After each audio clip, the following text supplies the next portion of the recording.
अस्सलाम वालेकुम। Welcome to my YouTube channel शुरू वाला के नाम से, जो बड़ा मेहरबान और नहायत रहम करने वाला है। आज का जो लेक्चर है वो जनरल नॉलेज के सिलेबस के हवाले से है। पीसीएस, तहसीलदार और दूसरे कम्पिटिटिव एग्ज़ाम में जनरल नॉलेज के जो क्वेश्चंस आते हैं या जनरल नॉलेज को कहाँ से प्रिपेयर करें, किस तरह प्रिपेयर कर लें, इस हवाले से हम बात करेंगे। ये वीडियो इंशाल्लाह आपके लिए बहुत फ्रूटफुल होगी। सारे क्वेश्चंस का आंसर होगा जो आप पूछते हैं, मैसेज करते हैं, कॉल करते हैं। और इसमें हम ये तरीके मेथड्स भी डिस्कस करेंगे जिसमें हमने जनरल नॉलेज को कैसे पढ़ना है, किस तरह पढ़ना है, कहाँ से स्टार्ट करना है, पहले क्या पढ़ना चाहिए, फिर बाद में क्या करना चाहिए। ठीक है, तो इंशाल्लाह उस सारे क्वेश्चंस का आंसर आपको इसी वीडियो में मिल जाएगी। और इसमें स्पेशली हम बात करेंगे स्टडी के तरीक़ाकार पर कि इसको कैसे हम अच्छी तरह प्रिपेयर कर लें कि पेपर को बल्कि पास सिर्फ नहीं, हम अच्छे मार्क्स इसमें ले लें। तो मैं अपना तरीक़ाकार और मैं अपना अंदाज़ भी आप लोगों के साथ शेयर करता हूँ इसी वीडियो में, कि मेरा अंदाज़ क्या था, मैं किस तरह प्रिपेयर करता और मैं किस तरह किसी सब्जेक्ट्स की मुख्तलिफ़ डायमेंशंस को डील करता। पहला चीज़ ये है कि जनरल नॉलेज की सिलेबस जो कि एक स्टैटिक जीके हैं, डायनेमिक जीके, करंट अफेयर्स हैं। स्टैटिक जीके में हमारे पास स्टैटिक इन्फॉर्मेशन होते हैं जो ऑलमोस्ट चेंज नहीं होते हैं। इसमें हमारे पास फर्स्ट मतलब दुनिया की जितनी भी वो है नॉलेज है फर्स्ट के हवाले से, या मिसाल के तौर पर हम कहते हैं कि फर्स्ट वर्ल्ड कप कहाँ हुआ था, फर्स्ट फुटबॉल वर्ल्ड कप कहाँ हुआ था, किस डेट को हुआ था, फर्स्ट वर्ल्ड कप किसने जीता था, फर्स्ट वुमेन प्राइम मिनिस्टर कौन थी, फर्स्ट वुमेन प्रेसिडेंट कौन थी, फर्स्ट पर्सन इन स्पेस कौन था, फर्स्ट पर्सन ऑन मून कौन था। मतलब ये इस तरह हवाले से क्वेश्चंस होते हैं जो वन लाइनर क्वेश्चंस होते हैं। इसमें ऑलमोस्ट सारे वन लाइनर क्वेश्चंस होते हैं।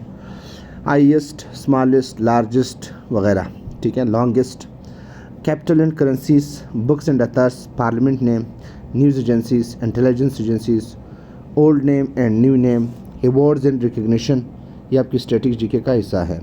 पर्सनालिटीज़ हैं, इंटरनेशनल ऑर्गेनाइजेशंस हैं, एब्रीविएशंस है, वर्ल्ड लैंग्वेजेस है, वर्ल्ड रिलीजन है, स्पोर्ट्स एंड गेम्स हैं, इंटरनेशनल बाउंड्री लाइंस है, जनरल स्कीम्स अबाउट हिस्ट्री है।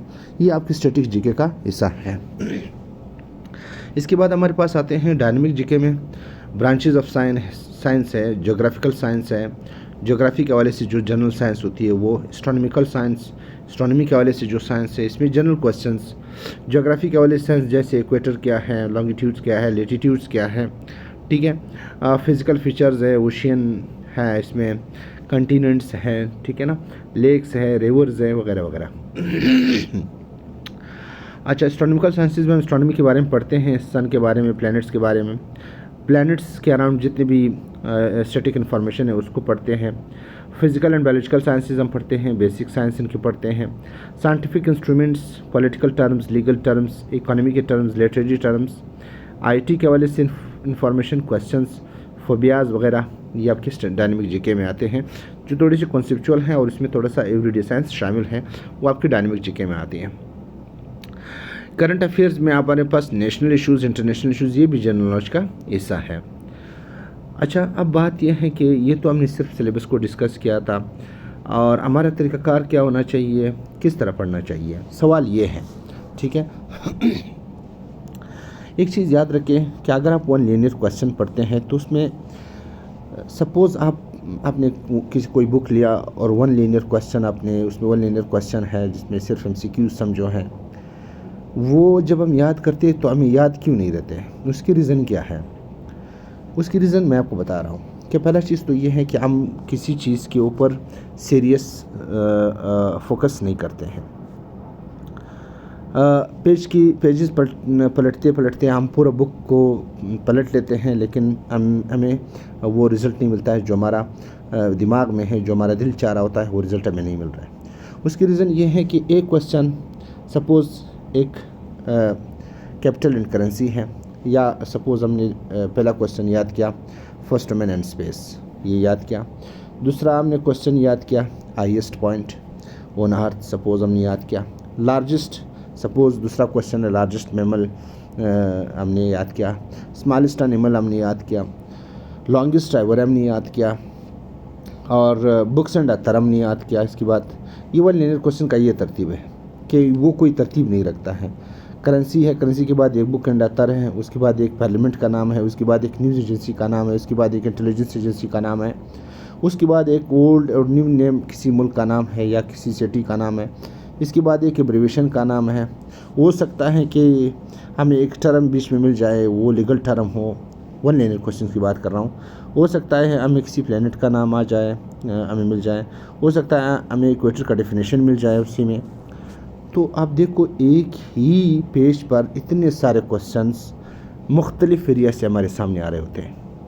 जब हम इसको याद कर लेते हैं तो हम समझो कि हमारा कोई एक सिस्टम नहीं है, हमारा कोई प्लानिंग नहीं है जब हम वन लाइनर क्वेश्चन पढ़ते हैं। यानी इसका मतलब है कि इस तरह अगर क्वेश्चन आपके पास आ रहे होते हैं तो उसमें आपके पास प्लानिंग नहीं है।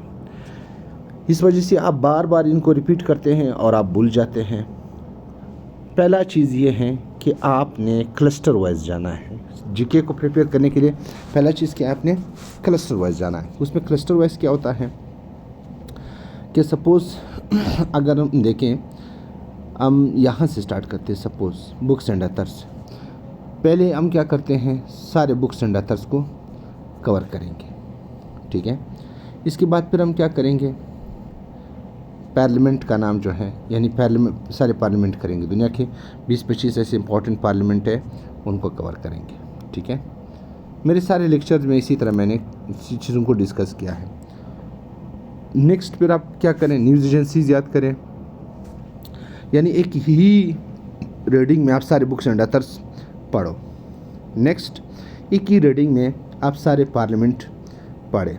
फिर नेक्स्ट रीडिंग में मकसद क्या है कि नेक्स्ट डे में, नेक्स्ट रीडिंग में आप सारे न्यूज़ एजेंसीज पढ़ें।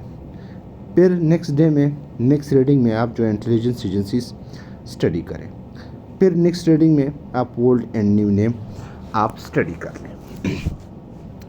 आपको किसी 10,000 जीके की ज़रूरत नहीं है, आपको किसी 5,000 जीके की ज़रूरत नहीं है, आपको किसी कैप्सूल की ज़रूरत नहीं है। आप इस तरतीब से जाएं, मैं आपको लिख के देता हूं कि you will score more than 50 marks in GK, ठीक है। मैंने 68 स्कोर किया है, मैंने 61 स्कोर किया है मुश्किल तरीन पेपर में, 78 स्कोर किया हुआ है, 88 स्कोर किया हुआ है। मेरा यह तरीक़ाकार था कि मैं इस तरह रैंडम नहीं जाता हूँ। पहला मेरा काम है कि दुनिया में जितने भी फर्स्ट मौजूद है मैं इनको कवर करता हूँ, ठीक है। चाहे वो फर्स्ट वुमेन इन स्पेस है, चाहे फर्स्ट वुमेन प्राइम मिनिस्टर है, चाहे वो फर्स्ट वर्ल्ड कप है, चाहे वो फर्स्ट क्रिकेट मैच है, जो भी है, ठीक है।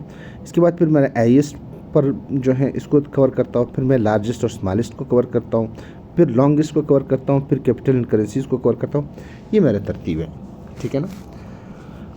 फिर मेरा सपोज़ डायनामिक जीके में मैं मुकम्मल सारे ब्रांचेस ऑफ साइंस जितने भी हैं 40 से 50 इसको रीडिंग देता हूँ, उसको पढ़ता हूँ। मैं आपको अंदाज़ बता रहा हूँ। ज्योग्राफिकल साइंस, फिर एस्ट्रोनॉमिकल साइंस, फिर फिज़िकल बायोलॉजिकल साइंस, फिर इंस्ट्रूमेंट्स, फिर पॉलिटिकल टर्म्स, फिर लीगल टर्म्स, जाते जाते इस तरह डायनामिक जीके को भी मैं कवर करता हूँ। तो आपका अंदाज़ भी यही होना चाहिए। अब यहाँ पे पहला चीज़ ये है कि आपने पढ़ना किस तरह है, चीज़ों को रिटेंशन कैसे देनी है। पिछले लेक्चर में हमने इन्वेंशंस और डिस्कवरीज़ को डिस्कस किया था। उसमें हमने एक चीज़ को डिस्कस किया था कि भाई आप किसी चीज़ को किसी दूसरी चीज़ के साथ लिंक करें। अगर आपको पता है गुड एयर का, ये आपका जनरल नॉलेज है, गुड एयर आपको पता है कि गुड एयर एक कंपनी है। किसकी कंपनी है? टायर्स की कंपनी है, ठीक है, ये ब्रांड है। अब गुड एयर जो है वो जाहिर सी बात है इसका मौजूद कौन है, टायर का मौजूद कौन है? गुड एयर है। यानी आप किसी चीज़ को दूसरी चीज़ के साथ लिंक कर लें, वो चाहे नेचुरल वे में हो या आप अपने अंदाज में बात करते हो। मिसाल के तौर पर आपने एक साथ देखा होगा कि इडानीन है, एक इडानीन है, एक गवानीन है, एक साइटोसिन है, थायमिन है, साइटोसिन है, यूरासिल है, ठीक है। अब इसको याद करने के लिए कि इडानीन के साथ क्या आता है, गवानीन के साथ क्या आता है, साइटोसिन के साथ क्या आता है, थायमिन के साथ क्या आता है, तो इसके लिए एक छोटा सा सेंटेंस आप याद कर सकते हैं, एट JCU, यानी एट JC यूनिवर्सिटी। एडानिन के साथ क्या आएगा? ग्वानिन। थायमिन के साथ क्या आएगा? साइटोसिन। फिर एडानिन के साथ क्या आएगा? यूरासिल। ये तरीक़ाकार है किसी चीज़ को याद करने का, ठीक है। At GC university. मिसाल के तौर पर एक और सेंटेंस मैं देता हूँ आप लोगों को। मिसाल के तौर पर ये मेरे पास ये एक वो है, खालिद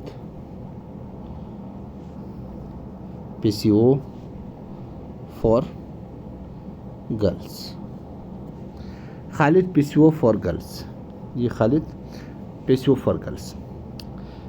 अभी ये क्या है? ये फाइलम उनकी तरतीब है, किंगडम की तरतीब है। के से किंगडम, पी से फाइलम, सी से क्लास, ओ से ऑर्डर, एफ से फैमिली, और ये आपसे जीनस, और ये आपके पास स्पीशीज़। ये तरतीब है, kingdom, phylum, class, order, family, group, species. ये सेंटेंस से मुझे याद हो गया कि ये फाइलम की तरतीब है, ठीक है। या मिसाल के तौर पर प्लैनेट की तरतीब को याद करने के लिए मैं क्या करता हूँ? My very energetic mother just serve us noodles, ठीक है। My very energetic mother just serve us noodles. My से मुराद मरकरी, वी से मुराद वेनस, ई से मुराद अर्थ, एम से मुराद मार्स, जे से मुराद जुपिटर, जस्ट से ना, एस से मुराद सैटर्न, यू से मुराद यूरेनस, एन से मुराद नेपच्यून। अगर आप इसे पार्क लगा दें, एन पार्क, तो फिर आपके पास ये प्लूटो बन जाती है, ठीक है ना। In park, my very energetic mother just serves noodles in park, तो उसे प्लूटो बन जाती है। चूँकि प्लूटो जो है सोलर सिस्टम का ऐसा नहीं है, इसलिए हम इसको नहीं पढ़ते हैं सोलर सिस्टम के अंदर। तो ये तरीक़ाकार है आपका किसी चीज़ को याद करने के लिए। जैसे मिसाल के तौर पर हमने कंप्यूटर के इन्वेंशन की बात की थी। कंप्यूटर किसने ईजाद किया था?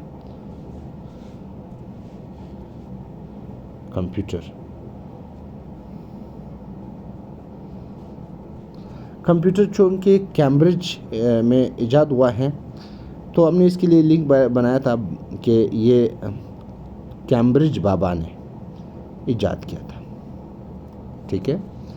तो कैम्ब्रिज बाबा से मुराद चार्ल्स बेबेज ने इसको डिस्कवर किया था। इसके बाद हमने हमने वो पढ़ा था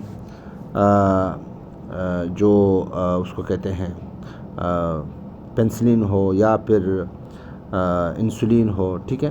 वो उसने एडवर्ड ने ईजाद किया था। तो हमने कहा था कि इंसुलिन जो है वो वार्ड में लगाया जाता है, इसलिए याद रखने के लिए थोड़ी सी आसानी रहती है।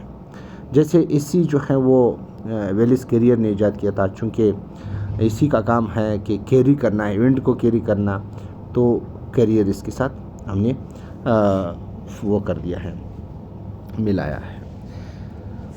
अच्छा, ये तो इस तरह तरीक़ाकार है कि आप किसी चीज़ को किसी बहुत मतलब लेंथी चीज़ उसको याद करते हैं। आसानी के लिए कुछ ऐसी चीज़ें भी हैं जो आप आसानी से याद कर सकते हैं। मिसाल के तौर पर हमने अपने लिए एक सेंटेंस बनाया था जो कि थोड़ा सा फनी ट्रिक्स हैं। हंगरी का कैपिटल कौन सा है? बुदापेस्ट है, और फोरेंट इसकी करेंसी है। तो इसके लिए हमने एक सेंटेंस बनाया था, हंगरी बुदापेस्ट फोरेंट। हंगरी का मतलब है भूखा, बुदापेस्ट का मतलब है बूढ़ा, फोरेंट का मतलब है फॉरेन से, याद रखें। बूढ़े को भूख लगा तो उसने फ़ौरन खाना खाया। तो हंगरी बुदापेस्ट फोरेंट, ये आपके लिए आसान रहेगा आसानी के लिए। मिसाल के तौर पर एक और मैंने ट्रिक बनाया था फैक्ट्स एंड फिगर्स को याद करने का, तरीक़ाकार किया था। उसमें मैंने एक चीज़ किया था कि मिसाल के तौर पर ये सपोज़ मून है, ठीक है। मून से अर्थ तक जो फासला है इसको कैसे याद रखें, ठीक है।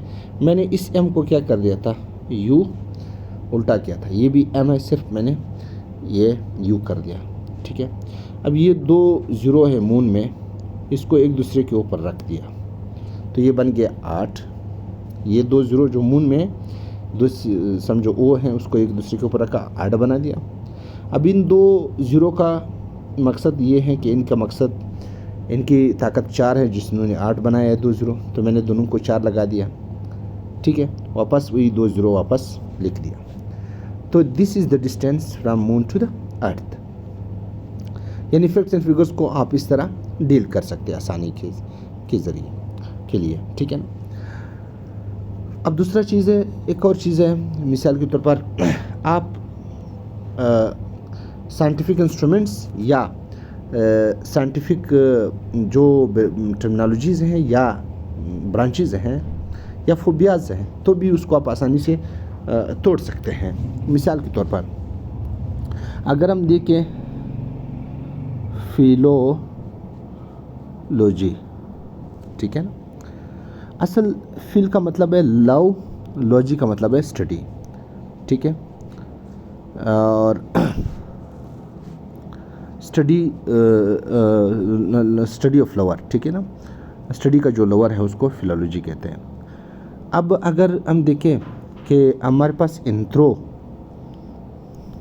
का मतलब है ह्यूमन बींग। फिलैंथ्रोप इसका मतलब है person who loves human being, ठीक है। फिल का मतलब है लव और इंथ्रोप का मतलब है ह्यूमन बींग।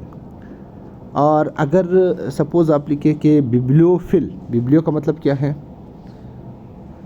बिब्लियो का मतलब है बुक्स, ठीक है, बुक्स। और फिल का मतलब है love. Bibliophile person who loves books. Bibliography, graphy का मतलब है लिखना, बिब्लियो का मतलब है बुक्स, बुक्स लिखना।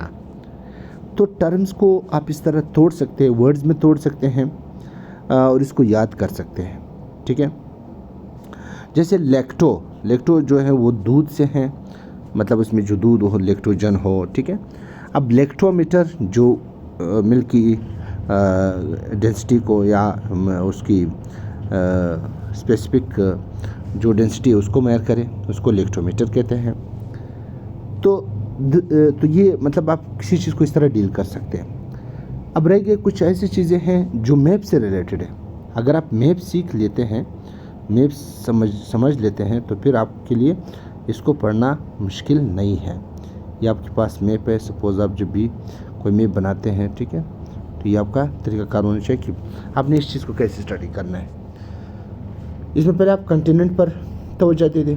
ये आपके पास ओशियन है, ये आपके पास पैसिफिक ओशियन है, ये इंडियन ओशियन है, और ये आपके पास नीचे जो है वो ये अटलांटिक ओशियन है, ये इंडियन ओशियन है, ये आर्कटिक है, इंटार्कटिक ओशियन है, ठीक है। जैसे लैंग्वेजेस है, कैपिटल एंड करेंसीज़ हैं, या रिलीजन है, या बाउंड्री लाइंस हैं, वो फिर आप ऐसे करें कि मैप पर उस चीज़ों को लोकेट करें, फिर याद करें। ये है आप मतलब जो स्टैटिक इन्फॉर्मेशन को याद करने का तरीका। पर्सनालिटीज़ कैसे याद करें? पर्सनालिटीज़ के लिए आपने किसी बंदे की फ़िलॉसफी को देखना है। मिसाल के तौर पर मेरी अना इवन एक औरत है, ठीक है, और वो किताबों में जॉर्ज एलियट लिखती है। बेसिकली ये जो मेरी अना इवन है ये विक्टोरियन एज की औरत है, ठीक है। ये जब किताबें लिखती हैं उस दौरान उसकी किताबें फ्लॉप हो जाती हैं, कोई लेता नहीं है। विक्टोरियन एज वो वक्त हैं जब यूरोप में क्लर्जी का दौर था, यानी पॉप्स का दौर था, जहाँ पे औरत की राइटिंग को ज़्यादा तवज्जो नहीं मिलती थी। इसलिए उसने क्या कर दिया, मर्द का नाम रखा अपने बुक्स पर। मेरी अना इवन का सेडो नाम, पेन नेम बन गया जॉर्ज एलियट। अब इस दौरान वो क्या करती हैं, वो 3-4 किताबें लिखती हैं कि मतलब वो मर्द जो मेरे साथ मेरे बुक्स को पढ़ने के लिए तैयार नहीं है, मेरे बुक्स पढ़ता नहीं है, वो मर्द मेरे साथ शादी करके कौन सा मतलब मुझे फ़ायदा देगा। इसलिए वो क्या करती हैं, मर्द और औरत की रिलेशंस को स्टडी करती हैं। फिर ये एक एडम जो है एक लड़के का नाम है, और बिड उसकी माँ का नाम है। ये इसकी रिलेशन स्टडी करती है कि इस लड़के और इस औरत के दरमियान जो कि ये बेटा है और वो माँ है, ये मर्द औरत का रिलेशन है, समझो बेटा और माँ का रिलेशन है। इन दोनों के दरमियान कौन सी स्टोरी है, कौन सी कहानियाँ हैं, ये इस नावल में तहरीर करती हैं। इसका नाम बन जाती है द एडम बिट।